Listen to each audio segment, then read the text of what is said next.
Alrighty, so if we look at this problem below, we're going to now apply the vocabulary that we reviewed to this diagram. So first off, what are the different types of angles that I see here?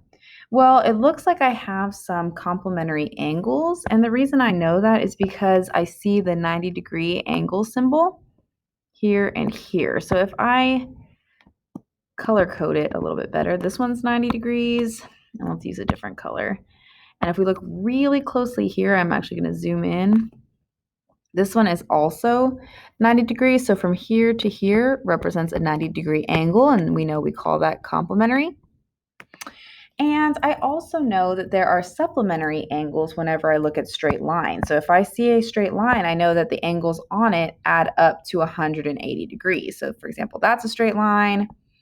This is a straight line. I'll use a different color. And so we're just going to keep these different types of angles in our mind as we start breaking them up to figure out what the question wants us to find. So we know that these two lines meet at a point that is also the vertex of an angle. They want us to set up and solve an appropriate equation for x and y. So if I look first at x, I see that it's going from here to here. So again, let's use a different color. We're looking for this angle in purple. So from here to here is the angle x. Okay, so go ahead and make sure this diagram is drawn on your paper if you have not done so already. And so we know that it is including this right-hand angle here, and then this little piece here. Okay, well, in order to find that little piece, I kind of need to know a little bit more information because I don't really have anything else that can lead me to it. Let's go ahead and label this one as a 90-degree angle, because we know that if the left side is 90 degrees, then this side also has to be 90 degrees, because since these angles are on a straight line, remember the blue piece? We know they add up to 180. So 90 degrees plus 90 degrees equals 180 degrees. So we know this one is true, but we're still missing the last piece of this angle x. Okay, well, I do see on the other side of that angle that there's angle y, and it's part of a 90-degree angle. What if I find this angle first, and then I'll come back to angle x? Okay, so let's go ahead and see. For angle y, I see that this entire thing is 90 degrees, and part of it is 16, and the other part is y. How can I solve this using an equation, or how can I represent this using an equation? Well, just like I did above, I know that 16 plus y has to equal 90. I just don't know what y is. Well, how can I solve this equation? I remember I have to use those inverse operations, so I need to take away 16 from 90 so that I can figure out what is left over. Oops, and I see that y equals 74 degrees. So this angle from here to here is 74 degrees. So we've already figured out part one, but we still need to find out part two. So I know that if this gray part, y, is 74 degrees, and that this portion right here is 90 degrees, I still need to find this missing piece.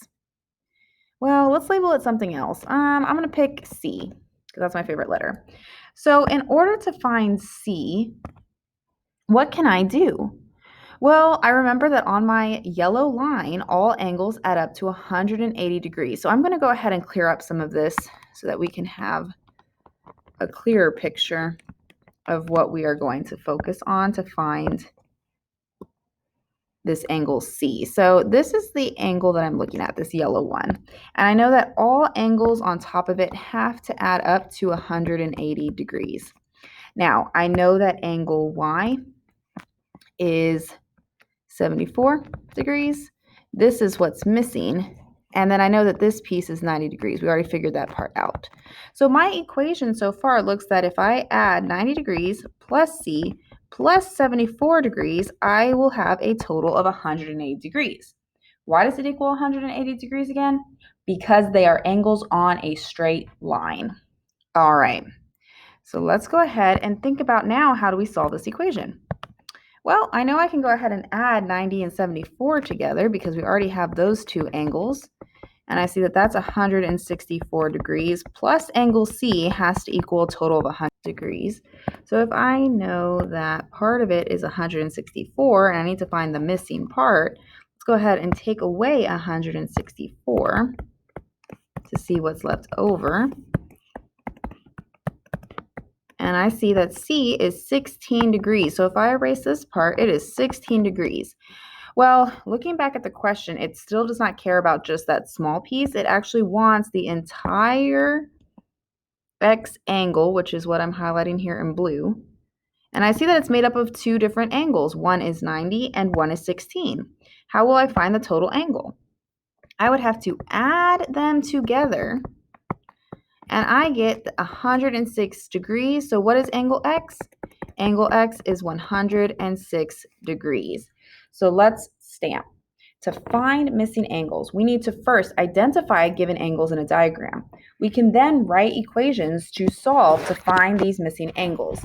Sometimes we'll need to find other angles that the question is not asking us for in order to get closer to the question or to the answer to the actual question. Let's try one on our own.